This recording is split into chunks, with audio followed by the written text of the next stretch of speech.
Hi, welcome to Love Saranghae with Peter and Andrea. In the next 30 minutes, we'll take you on a journey into the exciting world of entrepreneurship, relationships, and the secrets behind achieving that coveted glow. Are you ready? Let's go.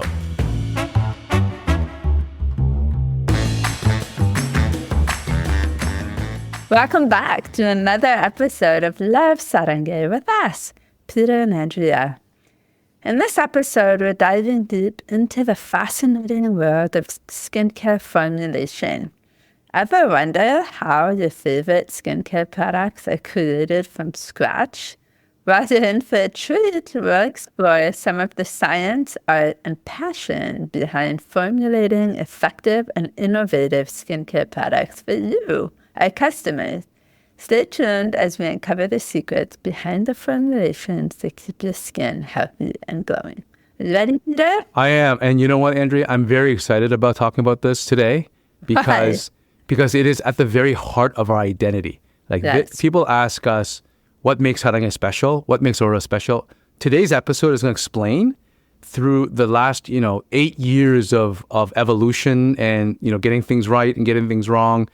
It's going to explain to you who we are and how we got here, right? So it's our identity. Yeah, here we go. This is the one. This is the one. This is the one. Get energized. Let's go. Get energized. Here we go. Rub the head for good luck. Here we go. Okay. All right. Well, I guess we'll start with, our overarching philosophy when we formulate products. You want to share what that is with the audience? Yes, I'll share that with the audience. And we do have an overarching philosophy. So all of us here at the company know and understand that when we formulate our products for our brands, we follow the basic 4 principles or guiding lights that I call them, right? The first is that every ingredient has to have the highest efficacy as stated by studies and reports that we will take a look at. So when, throughout the year, one of my responsibilities is to go and scour the papers, trade shows, and vendors to see what ingredients are out there that we're not working with right now that needs to be taken a look at, right? And as our new products are coming to the forefront, our customers will now see what ingredients that we've been working with. The new ones are coming up. So highest efficacy, we always look at the ones that have good scientific data behind in terms of skincare efficacy. 2, where we can offer some innovation, and we always offer it with a twist. So we've hesitated releasing retinol for a long time because I felt that I couldn't offer a twist. I couldn't offer a customer something different than what our competitors were offering, right? But we now do with our retinol. So the second criteria always is, can I offer this ingredient with our Saranghae twist, like our personality? If I can't, I'll stay away from it. I don't want to be another Me Too supplier or a brand. I want to be able to offer something unique to the marketplace. So that's our second pillar.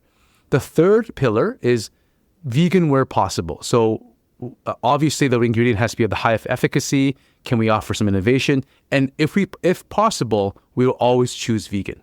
So for example, and one of our products is snail mucin. Obviously that can't be vegan, but we're offering it. So, our line is not completely vegan, but where we can offer that, we have a choice, we will choose vegan, okay? And the third pillar is, do they address a specific skin concern? And how do they fit with the line that we currently offer? So if there are ingredients out there that are hot, that's trending, that's great, but it's not for us. We have to understand if the ingredient offers some sort of solution to a specific skincare concern like hyperpigmentation, anti-aging, rosacea, and if that ingredient can fit into what we're offering today, into the line. So those are the 4 criteria that we look at when we start looking at different ingredients and formulations to offer our customers. It's such a process. It is. But it's also the foundation of all of what we do. So we base all of our products on these 4 foundational philosophies. And if it doesn't fit in there, then we don't move ahead with it. Exactly.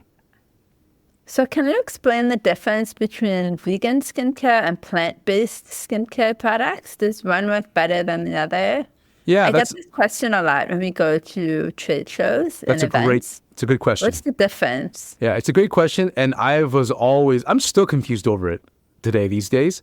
It's a certified vegan, non-certified vegan, plant-based, organic, all that jazz. So at the very base foundation of it, vegan just simply means no substances of animal origin. The things like beeswax, things like fish scales, any of these things any of these things that come from animals or tested on animals. Yes. Or some byproduct of an animal. Like, for example, beeswax doesn't come from bees, but it comes from the fruit of a bee's labor. Right. Is considered no when it comes to vegan. So that's where it is. It doesn't necessarily mean that it's certified vegan. You can get certified, but it doesn't have to be certified to be vegan. Right. Plant-based simply means that the majority percentage of ingredients in your skincare is from plants. So if you have 30 ingredients, one of them is beeswax, it's plant-based, but it's not vegan. Right. That's all it means. That's helpful. Yeah. Do you think one works better than the other? No, I don't think so. I think it depends on the skin concern and skin type. Some work better in some instances. Others work better in other instances. Agree. How do you decide what formula to come up with next? The process that we sort of engage in when we're talking formula and next steps is a fun one. I know you love it. It's your favorite part. Yeah, it is. I mean, there's a number of ways that we can come up with the next one. There's a whole bunch of factors that come into play. The first one obviously is if our customers keep asking for it, we'll come up with it. Yeah. So retinol was one of them, right? Customers kept asking for retinol. We kept saying, listen, we don't want to be another. There's hundreds of retinol providers out there. Right. We don't want to be another one. But also, retinol is highly inflammatory, and there's lots of people who can't use it. Exactly. So we were on the fence about whether or not it made sense to do. Until we found a way to make it better for sensitive skin, just as effective, et cetera, et cetera. So that's the theme we're going to come up with. So yeah, sometimes our customers ask for it. That's the innovative part of it. That's the innovative part of it, yeah. The other way of looking at it, the way we look at it is we always look at addressing specific skin concerns. So we have a core 5. Hyperpigmentation is one of them. Anti-aging is another. Rosacea, acne fighting is a third one. So we always look at addressing the specific skin concern first. So does it enhance our current product line? That's the way we come up with it. And then are there any new ingredients that are backed by strong science? So we're always scouring for these new ingredients. And then obviously, is there an opportunity to make it different? So when we asked the question to our suppliers, do you have any new retinol-based ingredients that we can work with? And they came out with retinaldehyde. The question was, okay, how is this different? We got, 10 times stronger than retinol. And then I asked, can we make it work for sensitive skin? And the answer was, I think we can. Boom. Then we were able to, we gave the green light to go ahead and formulate and come up with instances, right? So those are the kind of criteria we're looking for. They're very opportunistic. Yeah. Right? We don't go out there and say, I need to release 30 products next year. We just don't work that way. What we do is say, is there a way can we find 4 more ingredients next year that could potentially help us in hyperpigmentation or rosacea or melasma, right? And then sometimes there's none, because we can't make it any different. Sometimes there's 4. And our customers are a bit driving force behind which direction we go. There's some years where we get constant requests for support with acne. Yeah. Or rosacea or melasma, or there's so many, but sometimes there's one that's really strongly first, and then we start putting our heads together to try and figure out how we can solve the problems of our customers. Exactly. So that's our number one criteria. It's what is the problem that we're trying to solve? Let's solve the problem first.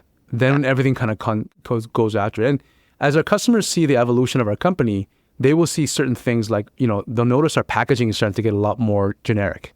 It's getting a lot more simple because we're now focusing more on formulation and skin concern addressing than things about how good our packaging looks or how luxurious this looks, right? But also sustainability. So And the sustainability. environment, the impact that we have on our earth is really important to us, and it's at the forefront of our minds also. So the packaging, so long as it's fully recyclable and it's nice enough, that's sort of good enough for us. It's more important what's inside the packaging in the bottle. Exactly. And whether or not it works well, and then is it recyclable? Is it safe and for the environment? That's really, really important to us. And that's why I was so excited to talk about this subject today, because it's all about the formulation. Yeah. It's about the formulation. I can't say it any clearer One than more that. time. Right? Formulation, right? Ingredients and formulation. So there you go. Exactly. So I'd love it if you could share with listeners, how long does it typically take to go from initial idea to the finished product and ready to go, to be sold tomorrow? Yeah. So This is a big one. Yeah. On average, it takes a year, a little over a year. Sometimes, like for example, our product that's coming out in about 3 months, the lip serum, has taken us over a year and a half. Yeah. Yeah. So why? Well, dealing with Korea is not easy, right? So the language barrier, their priorities versus our priorities, their crazy holiday schedule. Like every month they have 5 holidays. It's insane. We're living in the wrong country, guys. We're living in the wrong country, yeah. So it's unbelievable. They're a socialist country. I don't know. Yeah. So when you combine all of these things, it just takes a long time to go back and forth. Yeah. Right? The sheer number of revision formulations, I think we average something like 25 revision formulations before we even get into the right track. Because think about it, right? If you're just starting from scratch and you've got 4 ingredients, right? You need to figure out what combinations work even before you figure out that perhaps none of them work together. Yeah. Right? So those are the things that we take a look at. The sheer number of tests that we do. There's a lot of tests that have to go into making sure the formulation doesn't irritate, it stabilizes. It's effective, yeah. Exactly. For example, when we were formulating our 25% vitamin C with our 10% niacinamide, one of the things we found out was in certain combinations, the formulation would create a really terrible smell. Yeah. Yeah. It would create an exothermic reaction that creates wicked pressure on the bottle. And it would actually create these precipitates. So you crack open the bottle and you have these dandruff falling out, right? And then the discoloration would happen within minutes. So you figure this out only when you put these things together and ask the questions like, how can we stabilize this? Is this the right way? Is this the wrong way? Etc. And we're a small team, so a lot of the things that we have to kind of figure out is on our own. We don't depend on just a lab to do that for us. We're really big on testing out, trying, making sure. Absolutely. Like Peter said in another episode, he does a lot of the aggressive testing first. So, for example, he will be the one to try AHA and vitamin C together in one routine. And retinol. And it's very damaging to the skin barrier. So we don't recommend that you do that. But he's always the one that will do that because he really wants to understand what happens so he can advise more clearly against it. So I find that really commendable because I'm not willing to do that. I do all the testing, the initial testing, because I have the most sensitive skin. And if it doesn't pass me, it doesn't pass at all because I am so sensitive. But then we send it out. Once it's approved by our little testing, then we send it out to our greater testers. And then we have clinical testing and trials that we do also. So it's a big process, a very big process. Yeah, and one of the big challenges that we face and our suppliers face as well is that we're asking for combinations that don't exist. So for example, you'll notice that our vitamin C, we offer a 25% vitamin C. So right off the bat, there are only 3 brands in the world right now that offer 25% concentration vitamin C. We're one of them, right? And then 25% with 1% tranexamic acid, there are no brands out there that offer a 25% concentrate stabilized with a 1% tranexamic acid. We're the first. I'm sure more people will follow, but imagine how much time and effort it took to stabilize those 2 concentrations. Because Exactly. when you get 2% tranexamic acid, things happen Yeah. to the formulation, right? And It's fine. And then if you get 26.5% concentration of vitamin C, things start happening. So you start figuring out only by testing, right? Yeah. Same thing with 10% niacinamide and 1% glutathione. We had to do some testing there to figure out we can stabilize that. And I believe there are only 2 brands in the world that offer a 10% niacinamide, 1% glutathione, and that's us. One of them was us. So Yeah, it's a lot. It's a big process, but it's kind of fun because it's a creative period for us where we all get together and mind together and it's your favorite. It's definitely your favorite part. It's like I have this huge board of possibilities, and it's like a treasure find. How do we get to the promised land, and what route do we take? It's a puzzle. It's great. It's so true. And sometimes my face is like this. Eyes light up, and it's like, okay. Well, the day that I tested AHA-BHA, and I think I asked for a 4% AHA-BHA with retinol and vitamin C on my face, I think that day I had a swell. My eyes were... I looked like a bulldog. It was so crazy. And it hurt for days. And I'm like, okay, that's not a good idea. We won't do that. We won't do that again. We won't advise that. Yeah. Yeah. Some of the perks. You enjoy the perks. I get the pain. Yeah, for sure. I'm up for that. And the final point is that sometimes at the end of the day, even after we agree on everything, we have to approve all ingredient vendors, right? So we don't approve anybody who uses child labor. They have to have certain certifications. They have to have certain things that we require of them. And then obviously, if it's too expensive, we can't use them either. So that part also adds some time. So that's why it takes over a year. Also availability. Like sometimes we approve a product formula, and then one of the ingredients in that formula is on back order, or it's not available at this time. So now we have to start over because we need, even if it's the exact same ingredient from another supplier, we have to make sure that it's exactly the same. Exactly. So then they need to ship it out to us again. We all need to try it and go through that process again. So it really does take such a long time. So please know when we launch a product, what has gone into it and why we're so excited. which is what happened with our lip serum, which is what's happening with our lip serum. We have a final formulation and it's now being filled and it will be on the boat in 45 days. But I think it went through we approved the formulation 6 months ago. It went through 4 different iterations because we had to disapprove the ingredient supplier 4 times. Yeah. So that killed us. We take that seriously, though. It's very important to us. Yeah. Okay, well, with that, what about 50 ingredients? Yes. Do we have any absolute no ingredients on a list? We do. And can you name some of them? Yeah, there's a lot. So we have about 50 in our what we call our no-no list. So whenever we talk to our supplier, we always say, here is our no-no list. And they'll say, what do you mean? I say, these are the ingredients you cannot have at all. There are some ingredients like BHT, formaldehyde, hydroquinone, methoxyethanol, acrylates, toluene. So a lot of these ingredients are banned by Europe. So we will not use any ingredients banned by Europe because hopefully we sell in Europe. And BHT, for example, banned by Europe, allowed in the US. Yes. So we always take the action where if it's banned in any country, we don't use it. Exactly. Yeah. I do find that they are much more lax in North America than they are in Europe. And it's important to us that we are providing the highest quality of ingredients and safety at top of mind. Exactly. So the list is ever evolving. Yeah, it becomes longer and longer as time goes on. But at this time, we bought 50, and so far, a lot of our well, I'll tell you this: our suppliers appreciate the fact that we have a list right off the get-go. Yeah, it's easier for them. Yeah, exactly. For them. What are some of the biggest challenges you face in formulating skincare products? What are some of the things? Like I know we talked about language barrier and being so far away from Korea because most of our products are made in Korea. What are some of the other bigger challenges that maybe our audience wouldn't consider or think about or know about?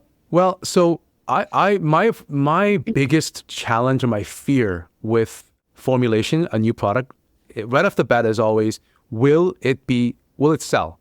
Will our customers accept this new formulation? Because by nature of what we do, we're trying to release products that nobody knows right now, right? Yeah. In a year's time, it may be popular. It may not. It may take 3 years. I don't know. SH polypeptide 121, Humocol 21 from Aurora, nobody knew what that was 3 years ago. And now it's becoming a little bit more popular, but still not at a point where retinol is. And you don't know this when you're in the game of trying to innovate ingredients. So what keeps me up at night always is I have this great formula that is backed by science. Will anybody care? Right? Yeah. Will anybody actually care for this? That's number one. So it's always the thing I'm talking about. I'm trying to balance, are we too early? Is this too different? Will people buy?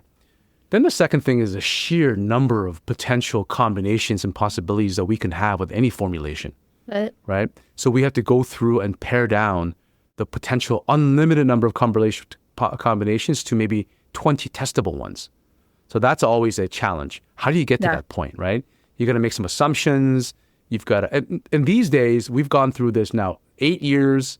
How many formulations have we tested? Hundreds of formulations. More. I would say more. So we're a lot more. Yeah. So we're pretty good at this, right? When we're getting better. Yeah.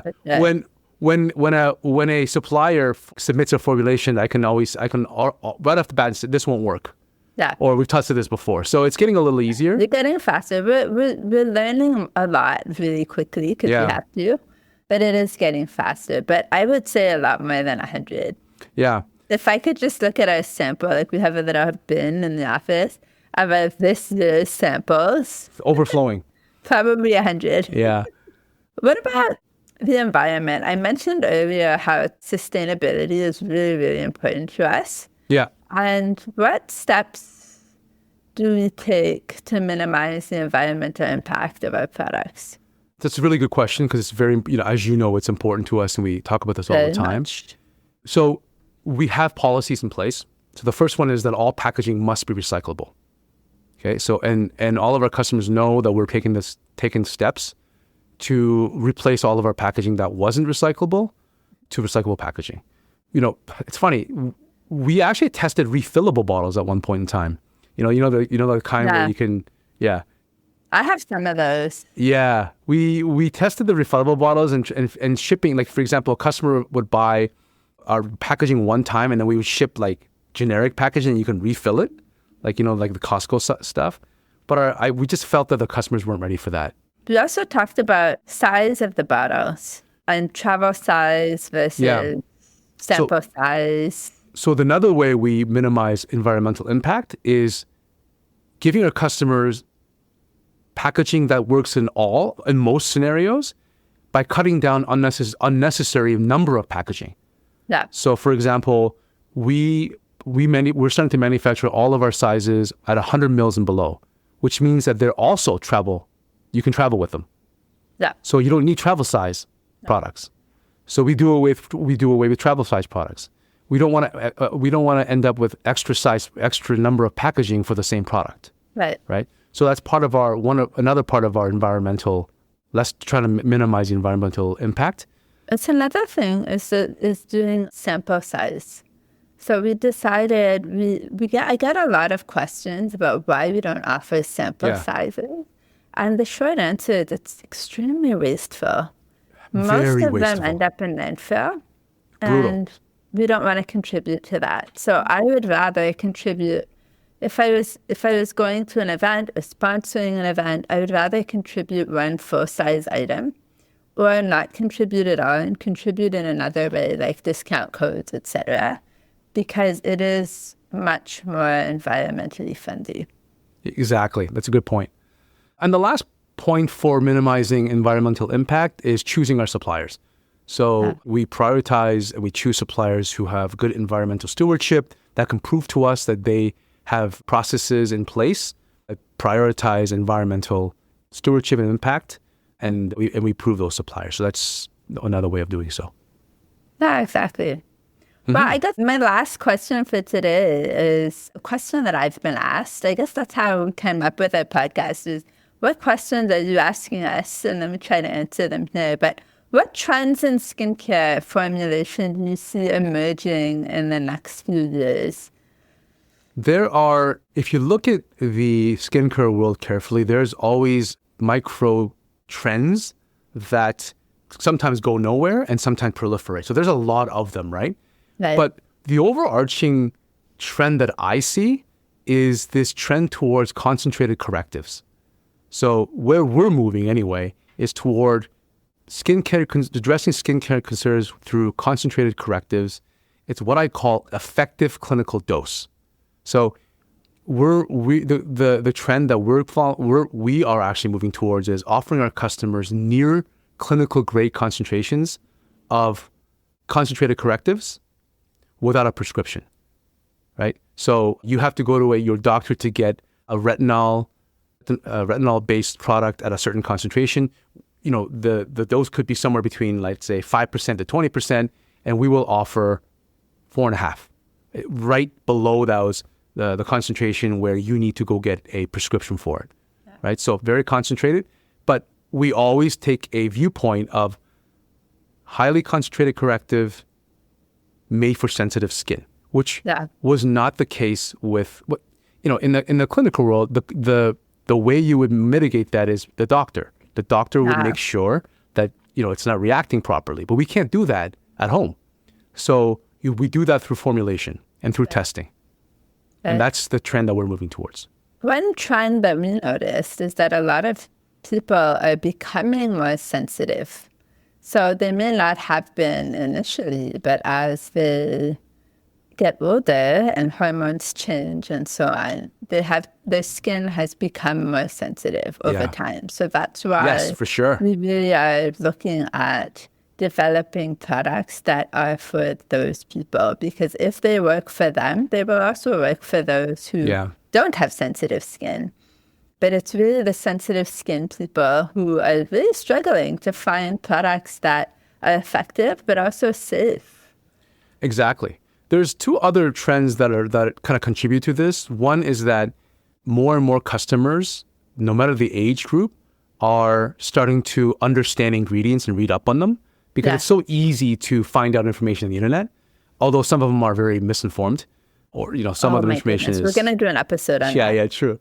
And the second trend that I see, it's all related, is that people want personalized skincare. So they want skincare formulations that work just for their skin concern or just for their skin type. Right. And the way we are formulating and offering products addresses both, right? So we understand that that customers are becoming a lot more knowledgeable ingredients, and that's why we're so transparent about the ingredients that we use. Right? And the second thing is that because customers are looking for customized skincare routines, we are formulating our products to address a specific part of that skincare concern, so you can mix and match our products to acquire the skincare routine that you need going forward. Right. And we're going to do more of that. We're going to become a little bit more finer tuned in the ingredients that we offer, so that you can just kind of, it's like a Lego piece, right? You can go in and out, you know, take one ingredient, put two in, take two ingredients, have three in, if that works for you, et cetera, et cetera. So you'll notice, if you're a long-term customer of Saranghae, you'll notice that the direction we're moving towards is customization, ingredients focused, concentrated corrective. That's exciting. Very exciting. This is who we are. I'm very proud of us. We are. Well, that's a wrap for today's episode of Love Saranghae with us, Peter and Andrea. We really hope that you enjoyed this deep dive into how we formulate our products, because it's really something special and near and dear to our hearts. There's so much we could cover here, and there's never enough time. But if you did enjoy this episode and would like to learn more about how we create and develop formulations, let us know. It'll help us to plan for next time. Until then, take care, and we'll see you soon. Cheers. Thanks for listening to Love Saranghae with us, Peter and Andrea. If you've enjoyed this episode, leave us a review. Your ratings and reviews help more people like you find our show. Don't forget to subscribe so you never miss an episode, and share this podcast with someone you think would love it. Until next time, love yourself, love one another, and love the world.